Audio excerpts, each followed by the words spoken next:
एक बार फिर आप सबका स्वागत है। आप देख रहे हैं कहानी कुर्सी की। मैं हूं सौरभ और स्टूडियो में हर्षवर्धन त्रिपाठी जी हैं, विजय त्रिवेदी जी हैं, प्रोफेसर संगीत रागी जी हैं और समीर चौगांवकर जी हमारे साथ हैं।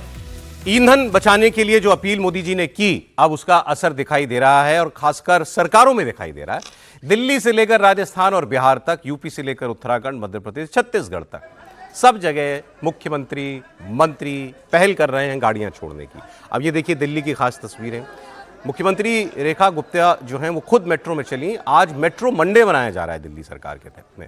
इसके तहत पब्लिक को मेट्रो से यात्रा करने के लिए प्रोत्साहित किया जा रहा है। खुद मुख्यमंत्री रेखा गुप्ता और उनकी कैबिनेट के कई मंत्रियों ने मेट्रो से यात्रा की। सभी लोग मेट्रो से सचिवालय गए, मतलब अपने दफ्तर वो मेट्रो से गए।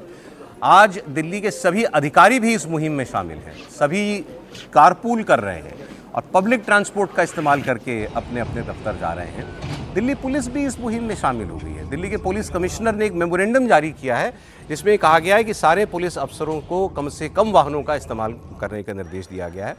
इस मिशन के जरिए दिल्ली सरकार आज में 20% ईंधन का खर्च कम करना चाहती है। अब राजस्थान का देखिए, राजस्थान की डिप्टी सीएम है दिया कुमारी, वो ट्रेन से चली, जयपुर से अजमेर चली, वो ट्रेन से चली।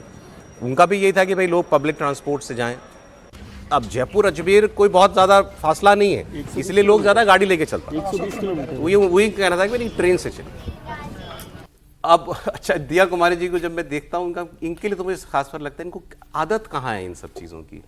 दिया कुमारी जी देश के सबसे धनाढ्य लोगों में से हैं। ये मतलब, और वो क्योंकि वो राजघराने से आती हैं, इस वजह से मतलब उनको आदत नहीं होगी ये सब करने की, लेकिन भाई राजनीति में आए तो सब करना पड़ता है। गोरखपुर के सांसद रवि किशन वो साइकिल से चले, ये लीजिए साइकिल पर आ गए रवि किशन जी। बड़ी बात तो ये है कि ये सारे लोग आज ही चलेंगे या अब से इस सवारी पर चलेंगे। मतलब रेखा गुप्ता जी मेट्रो से ही अब दफ्तर जाएंगी या केवल मंडे को आई हैं, आज केवल निकली, मुझे मालूम नहीं है ये कि रवि किशन जी अब साइकिल ही चलाएंगे। आपको नहीं मिला, कल हमने एक वीडियो चलाया था, कल परसों माननीय मुख्यमंत्री महाराष्ट्र के दिन के नाम देवेंद्र फडणवीस बुलेट पर चल रहे थे। कल का एक वीडियो है उनका पुणे का, मैं उनके साथ जो गाड़ियां थी गिनने में मेरे को मुश्किल हो गया। कल ही का है वो, ऐसे मैं जानकारी की तरह बता रहा हूँ, एक वीडियो कल ही देखा मैंने। अच्छा, एक बार सर बयान भी सुन लेते हैं रेखा गुप्ता जी और दिया कुमारी जी ने क्या कहा, क्योंकि मैसेज है, ये इनका मैसेज जाना जरूरी है, उसी के लिए तो है सब कुछ है। सुनते हैं। दिल्ली के अपने सभी नागरिकों से ये निवेदन करना चाहती हूँ कि हम सब लोग जितना हो सके पब्लिक ट्रांसपोर्ट का इस्तेमाल करें। ना केवल ये देश के लिए ईंधन की बचत करेगा, बल्कि हमारे इस दिल्ली शहर के लिए तो ये बेहद ही जरूरी है। आज हमने मेट्रो मंडे के नाते जो कॉल दी थी पूरी दिल्ली को, मैं, मेरे साथ में मेरे सभी साथी, मंत्री, विधायक, हमारे अधिकारी, सभी लोगों ने कोशिश करी है कि आज का दिन हम मेट्रो से ट्रैवल करें, प्राइवेट जो व्हीकल है उनको कम से कम इस्तेमाल करें। तो आज इसीलिए हम यहाँ मेट्रो से पहुंचे हैं और मैं देख रही हूँ कि दिल्ली के बहुत सारे लोगों ने आज का दिन मेट्रो के माध्यम से ट्रैवल करने का निश्चय किया है। मेरी ओर से सबको बहुत धन्यवाद। हम लोग फ्यूल बचाएं तो मुझे लग रहा है उससे फर्क पड़ेगा। माननीय प्रधानमंत्री जी ने भी ये अपील की है पूरे देश को कि जितना हो सके हम लोग पब्लिक ट्रांसपोर्टेशन यूज़ करें, कार पूलिंग करें, साइकिल का इस्तेमाल करें, वॉक करें, और भी बहुत सारी बातें उन्होंने कही। तो उसी में मुझे लगता है हम सब इस चीज़ को फॉलो करें। और हम लोग तो मतलब जनप्रतिनिधि हैं, हमारी रिस्पॉन्सिबिलिटी सबसे ज़्यादा है। हम लोग करेंगे तो लोग देखेंगे और बोलेंगे नहीं देखो ये लोग कर रहे हैं, हमको भी करना चाहिए। और मुझे लगता है सबको करना चाहिए जितना हो सके आपसे। कोई मोदी जी ने ये नहीं कहा है कि अनिवार्य है। देखिए वही चर्चा, वो आई स्क्रीन पर बोल रहे और सब यहाँ महिलाओं की चर्चा शुरू हो गई पीछे से उनके, सर। मैं तो, लेकिन अभी तो ट्रेन में चल रही ना। देखिए क्या कहा जाए, नहीं ही कुछ बोला जाए तो ज़्यादा अच्छा है। समय सब राज खोल देगा। जब मैं देखता हूँ मैं तो रोज़ गुजरता हूँ उसी उनके घर के पास से ही रोज़ गुजरता हूँ। अभी आया भी था तो उनके रास्ते से ही आया था, जाऊँगा तब उन्हीं के घर के रास्ते से जाऊँगा। मुख्यमंत्री जी के दिल्ली सीएम रेजिडेंस की बात है। हाँ, तो कितनी गाड़ियों का काफिला गवर्नर साहब जब निकलते हैं गवर्नर साहब जब निकलते हैं या निकलना आना होता है तो पूरा रोक लिया जाता है, और जब गाड़ियों का काफिला उनके पीछे देखते हैं तो फिर लगता है ये कुछ दिन चलेगा, ये बरसात का पानी है, थोड़ी दिनों में फिर नीचे सरक जाएगा, फिर वो अपनी ही रफ्तार में आ जाएगा। प्रधानमंत्री जी ने जो कहा है उसको वाकई यदि दिल से यदि करना है तो अपने जो सिक्योरिटी है उसको कट कर दे, वहाँ से सिक्योरिटी तक सीमित रखे, बाकी उनके साथ जो गाड़ियों का काफिला चलता है, सेक्रेटरी का, अटेंडेंट का, फलना का 20 गाड़ियाँ चलती हैं वो बंद हो जाए, मंत्रियों के काफिले बंद हो जाए, उन बाकी जो है ये दिल्ली के मंत्री हैं, वो तो मैंने फिर कहा ये सब कुछ दिन के लिए चलेगा, ये सब चीज़ें कुछ दिनों के लिए चलती हैं, हमेशा के लिए ये यदि ये सादगी जीवन में आ जाए तो बड़ी अच्छी बात है, और हमेशा के लिए जब तक कम से कम क्राइसिस हो तब तक के लिए ये बरसात का पानी बता ही दिया आपने। लेकिन मुझे लगता है कि मैसेज देने के लिए बहुत अच्छा, और जनता इंस्पायर होकर अगर 140 करोड़ जनता इसको अगर अपने आदत में डाले कोई तो निश्चित रूप से चला जाएगा। लेकिन मुझे लगता है कि लॉ इन्फोर्समेंट एजेंसी जो पुलिस वालों को इस चीज़ से बचना चाहिए सर। अभी मैं सुबह ही आज एक मराठी वेबसाइट पढ़ रहा था तो उसमें आया कि सांगली में एक सुबह महिला वॉक करने गई तो कोई मोटरसाइकिल पे आके चेन स्नैच करके गया, तो फिर शिकायत गई तो एसपी ने बुलाया वहाँ के व्यक्ति को जो पुलिस का वहाँ राउंड वाला था कि भाई ये वहाँ पर हुई है, तो बोले कि साहब मुझे पता है लेकिन मैं ईंधन बचाने के लिए साइकिल पर ड्यूटी कर रहा था, आपने कहा है कि ईंधन कम इस्तेमाल करना है, मैं साइकिल पे था और चेन स्नैचर जो था वो मोटरसाइकिल पे था, मैं उसको पकड़ नहीं पाया। ये आप घटना बना रहे हो। नहीं, ये घटना है, सांगली की घटना है, लेकिन कल आप सांगली की घटना है सर। आज सुबह में पढ़ रहा था, मेरा ये कहना है कि पुलिस वालों को इससे बचना चाहिए कि राजस्थान के पुलिस वाले साइकिल पर चल रहे हैं। अब पुलिस कैसे चल सकती है साइकिल पे? डॉक्टर साइकिल पे चलने लगे, मेरी बात सुनिए, आप पीसीआर को बोलिए, किसी की जरूरत है डॉक्टर साइकिल पे सर एक बात सुनिए, तो इन लोगों को तो मुझे लगता है कि आप जाना चाहिए, इनके महत्व है, इनका मतलब पुलिस का महत्व है, डॉक्टर का महत्व है। समीर जी की हर बात मानते ये नहीं मान रहे, और उसमें मैं उनको जोड़ने के लिए कि राजस्थान की पुलिस का कल वीडियो चल रहा है जिसमें वो 15 पुलिस वाले साइकिल पर चल रहे हैं।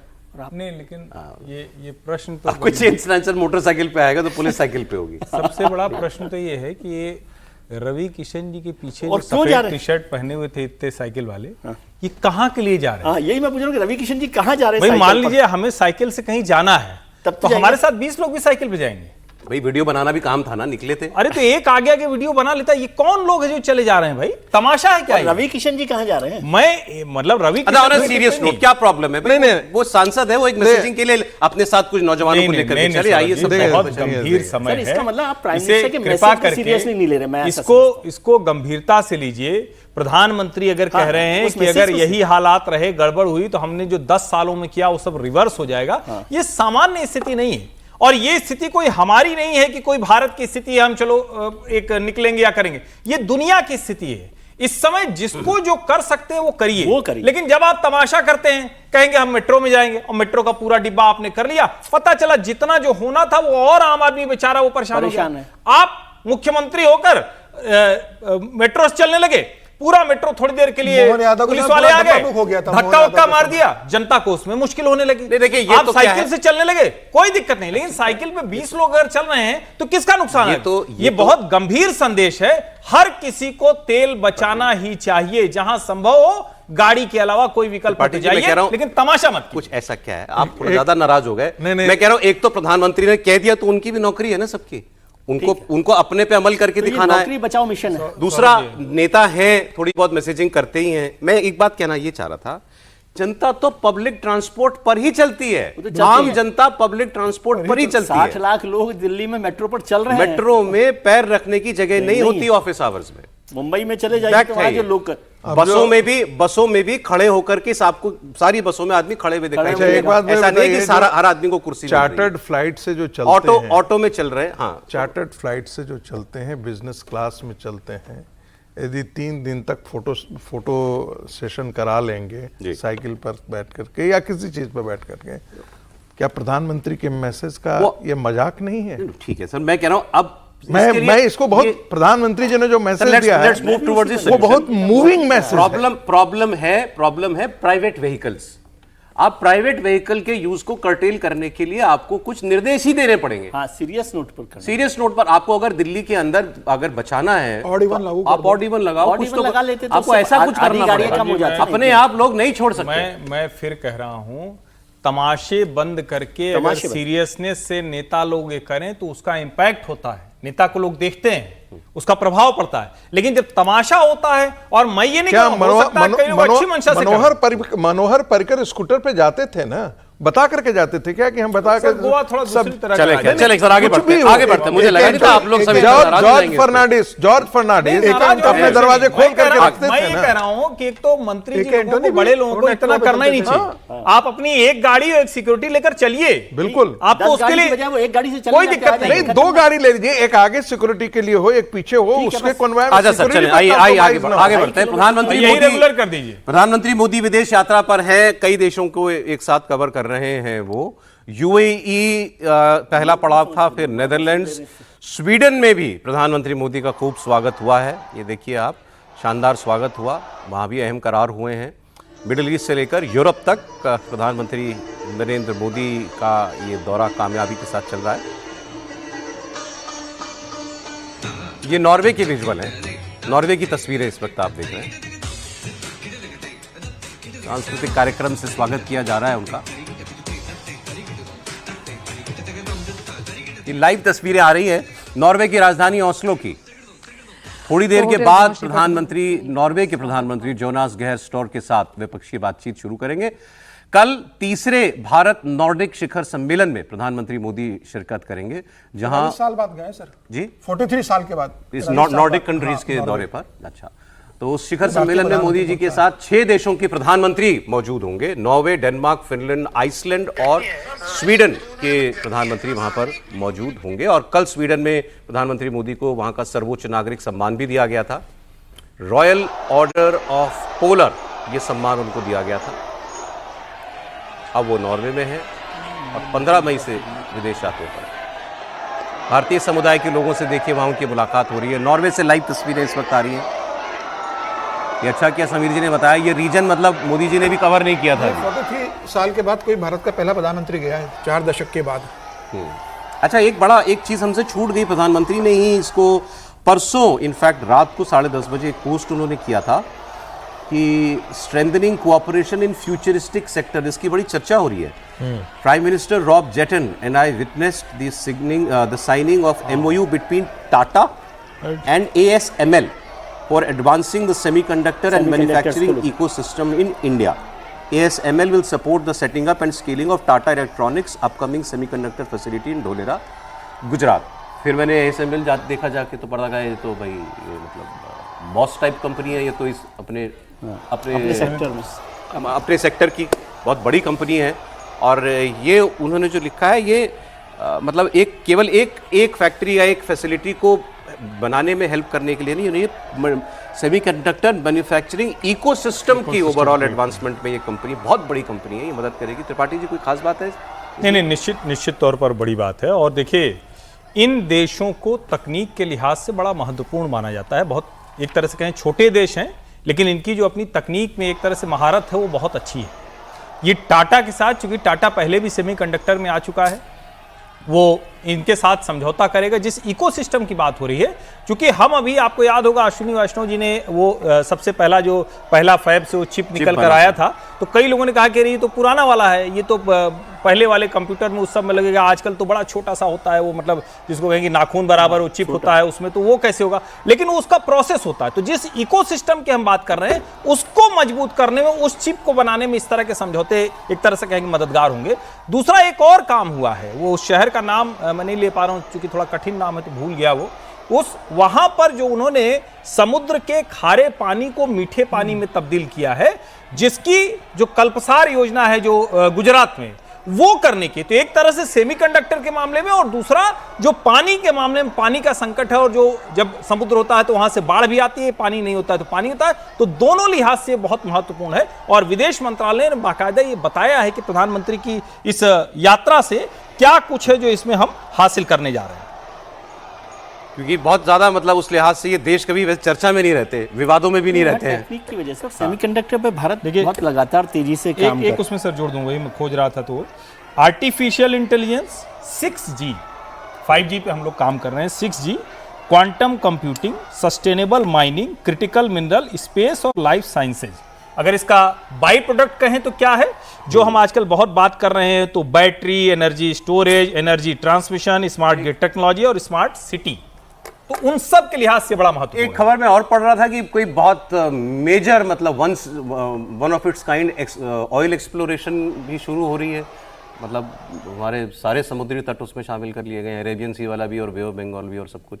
नहीं, उसकी तो खोज मतलब वो तो मेरे ख्याल से ऑनगोइंग प्रोसेस है, अगर उसकी आप बात कर रहे हो तो पहले से ही भारत सरकार उसमें कुछ नया चर्चा में आया था कि भाई कहीं नहीं, वो चूंकि दरअसल है क्या कि हमारा जो अंडमान निकोबार वाला एरिया है, हाँ। उसको पेट्रोलियम मिनिस्टर हरदीप पुरी जी ने कहा था अगर वो सफल हो जाए, क्योंकि होता क्या कहीं एक तो पहले मिल गया तो आप उसको खोज के निकालें और कितनी क्षमता है। हरदीप पुरी जी ने कहा था अगर हम उसको एक्सप्लोर कर ले गए तो हमारी सारी ऊर्जा जरूरतें पूरी हो जाएंगी, जो हम पश्चिम एशिया की तरफ जाते हैं वो जरूरतें हमको यहीं से पूरी हो जाएंगी, लेकिन वो बहुत लॉन्ग टर्म प्रोसेस है। मैं जयराम रमेश जी को देख रहा हूं, कांग्रेस पार्टी लगातार वो अंडमान निकोबार का जो प्रोजेक्ट सैन्य प्रोजेक्ट है शुरू हुआ है, उस पर वो चिट्ठी पे चिट्ठी लिख रहे हैं भारत सरकार को, ये नहीं होना चाहिए। देखिए अब किसके लिए काम कर रहे हैं मुझे तो समझ में नहीं आ रहा है कि किसके लिए काम कर रहे हैं। भारत जो जल डमरू मध्य है वो वहाँ से 700 किलोमीटर की दूरी पर है। यही वाला हॉर्मुज वाला? नहीं सॉरी, जो अपना नजदीक स्टेट ऑफ मलक्का है, स्टेट ऑफ मलक्का, जो स्टेट ऑफ मलक्का है वो 700 किलोमीटर की दूरी पर है। चाइना से वो 1100 किलोमीटर की दूरी पर है। आने वाले दिनों में बहुत बहुत बड़ा ये ट्रेडमार्क है स्टेट ऑफ मलक्का। वहाँ पर भारत के यदि पोर्ट बन जाता है, बंदरगाह बन जाता है और सैन्य ठिकाने बन जाते हैं तो भारत उस एरिया में डोमिनेट करने की स्थिति में आ सकता है। अब स्वाभाविक है कि जब ऐसी चीज़ें होती हैं तो थोड़ी बहुत जो है मैरिन लाइफ वगैरह सब डिस्टर्ब होते हैं। राहुल गांधी गए थे वहां, सोनिया गांधी ने इस पर आर्टिकल लिखा। लेकिन मुझे ये समझ में नहीं आ रहा है कि ये देश को ये किसके लिए काम कर रहे हैं, किन लोगों के लिए काम? इकोलॉजी कहते हैं, इकोलॉजी बचाने के लिए आपको वहीं पर जाने के लिए जरूरत थी। या आपको हम कहते हैं कोई भी पॉलिसी, पब्लिक पॉलिसी हम करते हैं तो प्रॉस एंड कॉन्स के बीच में हम मैथमेटिक्स करते हैं और देखते हैं कि इससे हमारा कितना घाटा हो रहा है और इससे हमारा कितना नुकसान हो रहा है। ये आज का विषय नहीं था, मुझे ये बहुत जरूरी चर्चा संयोगवश आ गई। ग्रेटर निकोबार परियोजना 1 लाख करोड़ की। पहली बात तो पहला ट्राई सर्विसेज कमांड सेंटर बनेगा वहां, यानी तीनों सेनाओं का। दूसरा, इंटरनेशनल ट्रांसशिपमेंट कंटेनर एक बड़ा टर्मिनल बनेगा, यानी दुनिया भर जो जहाज आएंगे। और इसको आप यूं समझिए कि जो काम चाइना ने हांगकांग से किया है, अगर उसको आप समझना चाहें, जो काम दुबई पोर्ट से हुआ है वो काम इससे हो सकता है। और स्टेट ऑफ मलक्का से अभी भी दुनिया का सबसे one of the most important trade route है। और भारत के लिहाज से देखें तो डिफेंस और इकोनॉमी के लिहाज से ये आत्मनिर्भर बनने का। उसमें एक लाइन जोड़ता हूं, राजीव गांधी जी क्या सोचते थे? खलीज टाइम्स को इंटरव्यू में उन्होंने कहा था कि हम यहां पर बैंक ऐसा बनाएंगे जो टैक्स हेवन होगा। आप बस अंतर समझ लीजिए, क्या क्या दोनों वो निजी सुख सुविधा उपभोग के लिए इस्तेमाल करना चाहते थे, ये देश के उन लॉन्ग टर्म इंटरेस्ट को। कॉन्फ्लिक्ट हमेशा चलता रहता, मतलब उसमें जो रागी साहब कह रहे हैं वो बात है कि हमको कंपेयर करना कि किस चीज का बड़ा फायदा नुकसान। हाँ, कॉन्फ्लिक्ट और डेवलपमेंट का ये मतलब इकोलॉजी और डेवलपमेंट हमेशा ही एक कॉन्फ्लिक्ट जोन रहता है। उसमें आपको देखना है कि कैसे रास्ता निकाला जा सकता है या क्या ज्यादा फायदेमंद है। अब ट्रम्प साहब अगर ये जंग रोक दें तो हमारे नेताओं को भी गाड़ियां मिल जाएंगी दोबारा चलाने के लिए, मेट्रो लेकिन अब नहीं चलना पड़ेगा। तो लेकिन हुआ क्या, उसमें हो क्या रहा है अब? ये सीजफायर जो चल रही है ईरान और अमेरिका की, ये कब टूट जाए नहीं पता। खुद ट्रम्प भी इसका कई बार इशारा दे चुके हैं। कभी कहते हैं कि ये लाइफ सपोर्ट पर है, तो कभी कहते हैं कि बमबारी मैं कभी भी शुरू कर सकता हूं, लेकिन करना नहीं चाहता। अब एक बार फिर उन्होंने धमकी दी है। नेतन्याहू से इन्होंने बात की, इजराइल के प्रधानमंत्री से, और उसके ठीक बाद इन्होंने फिर एक बार ईरान को धमकाया और कहा कि ईरान की घड़ी की टिक टिक शुरू हो गई है और जल्द कुछ करे ईरान, वरना बहुत देर ना हो जाए। कहीं ऐसा ना हो कि ईरान में कुछ बचे ही ना। ईरान के लिए टाइम बहुत अहम है, ये ईरान को समझना होगा। ये ट्रंप कह रहे हैं ईरान को। और ट्रंप ने ईरान का एक मैप भी शेयर किया, ये मैप देख रहे हैं आप, जिसमें उन्होंने अमेरिकी नक्शे के ऊपर ईरान का मैप जो है वो बनाया हुआ है। उधर मिडिल ईस्ट में फिर से युद्ध शुरू होने का ट्रेलर दिखाई भी देने लगा है। यूएई के न्यूक्लियर पावर प्लांट पर ड्रोन से हमला हुआ। हमला कौन करेगा? ईरान ही कर रहा है। अल धाफरा रीजन में बारका न्यूक्लियर पावर प्लांट पर ड्रोन से हमले हुए हैं। ये हमले पश्चिमी दिशा से किए गए हैं। ईरान पर यूएई ने अब तक सीधा आरोप नहीं लगाया है। 3 में से 2 ड्रोन इंटरसेप्ट कर लिए गए, जबकि एक ड्रोन ने न्यूक्लियर पावर प्लांट के बाहर रखे जनरेटर को हिट किया। फिलहाल किसी किस्म की कोई न्यूक्लियर रेडिएशन की खबर नहीं है, लेकिन ये बड़ा खतरनाक है कि न्यूक्लियर इंस्टॉलेशंस पर भी जो है अब इसमें हमला जो है वो होने लगा है। और यूएई तो अब मेरे ख्याल से पूरी तरह खुल के आ चुका है ईरान के खिलाफ। अब तो वो मतलब कुछ ढका छुपा भी नहीं है, बस यही इंतजार किया जा रहा है कि खुद यूएई किसी दिन कहीं युद्ध में ना कूद जाए समीर जी। लेकिन शांति का कोई संकेत नहीं है फिलहाल, शांति का संकेत नहीं। लेकिन भारत के लिए एक अच्छी खबर है कि 15 एलपीजी जहाज हमारे वहां से स्ट्रेट ऑफ हॉर्मुज से निकलकर भारत पहुंच रहे हैं। देख, अभी युद्ध को लेकर नए ट्रंप ने 5 शर्तें रख दी है ईरान के सामने कि आप ये शर्त मान लोगे तो मैं आप पे हमला नहीं करूंगा, जिसमें उन्होंने कहा है कि आपको कोई मुआवजा नहीं मिलेगा, आपकी जो संपत्ति फ्रीज है उसका 25% आपको देंगे, इनरिच यूरेनियम है वो आपको पूरा हमको लौटाना पड़ेगा। और ईरान उसको मानने को तैयार है। ईरान ने कहा है कि भाई हम फिर से आपसे युद्ध करने को तैयार है। हम तो आपसे यह कह रहे हैं कि पहले आपने जो स्ट्रेट ऑफ हॉर्मुज का जो हिस्से पे आपने नाकाबंदी की है वो खत्म कीजिए। विदेश मंत्री भारत आए थे तो यहां तो वो ये बयान देके गए कि हल केवल बातचीत में है। नहीं, वो तो कहेंगे भाई, वो तो हर आदमी कहेगा, युद्ध लड़ने वाला हर आदमी कहेगा कि बात से रास्ता निकलेगा, संवाद की बात जरूर करेंगे। लेकिन अमेरिका और ईरान के बीच में अभी फिर से तनातनी शुरू हो गई है। और ट्रंप तो चीन से आने के बाद थोड़े उखड़े उखड़े से नजर आ रहे हैं। चीन से लौट कर आने के बाद वो वापस युद्ध की बात कर रहे हैं। मुझे लगता है कि चीन में वो जो उम्मीद से गए थे कि शायद चीन उनको सपोर्ट करेगा स्ट्रेट ऑफ हॉर्मुज को खुलवाने में, तो चीन ने कोई बहुत आश्वासन उनको दिया नहीं है। अमेरिका को लग रहा है कि हमें अकेले को ये सब करना है। तो मुझे लगता है कि फिर वापिस, और इजराइल फिर कह रहा है कि युद्ध एक बार और लड़ा जाए, ईरान को फिर से ठीक किया जाए। एक तस्वीर दिखा दूं सर मैं, आपने हॉर्मुज का जिक्र किया, झगड़ा तो हॉर्मुज का ही है। हॉर्मुज में कैसे मामला फंसा हुआ है, अमेरिका और ईरान दोनों की नाकेबंदी है। हमारे जहाज तो निकल गए, लेकिन बहुत सारे जहाज फंसे हुए हैं। इक्के दुक्के जहाज अभी फिलहाल वहां से गुजर पा रहे हैं। इस बीच ईरान ने हॉर्मुज पर एक नया सिस्टम लागू करने का ऐलान किया। इसके तहत सिर्फ वही कमर्शियल वेसल्स यहां से गुजर पाएंगे जो उसके सहयोगियों के होंगे। इस व्यवस्था के तहत दी जाने वाली खास सेवाओं के लिए ईरान टैक्स वसूलेगा। ये जो आप देख रहे हैं ना, ये देखिए जरा तस्वीर, ये अमेरिकी हेलीकॉप्टर ही होगा। वो वहां से गुजरने वाली शायद कोई जो छोटी छोटी नावें हैं इनकी, ईरान की, उन पर हमला कर रहा है। तो ये हालत बने हुए हैं वहां पर। कैसे हो शांति? ये देखिए, क्या लगता है सर? बहुत संभावना नहीं है, और अभी तो बढ़ने की संभावना लग रही है। जैसे चीन से खाली हाथ लौटे हैं आदरणीय ट्रंप साहब, तो उसके बाद तो अब वो कोई रास्ता नहीं है उनको, और वो कुछ ना कुछ एक बड़ा करने वाले हैं जिसके इंतजार करना चाहिए। दुनिया उससे और संकट बढ़ सकता है, इसकी आशंका मुझे लग रही है। अभी युद्ध ही होगा, दोबारा युद्ध ही होगा, या एक बड़ा झटका तो वो कुछ देंगे, कुछ ना कुछ ईरान पर करेंगे, क्योंकि स्ट्रेट ऑफ हॉर्मुज पर अब ईरान भी कोई ऐसा है कि रोज आपसे डर कर खोलने वाला है या बंद करने वाला, ऐसा होने वाला नहीं है। खुल गया है सर।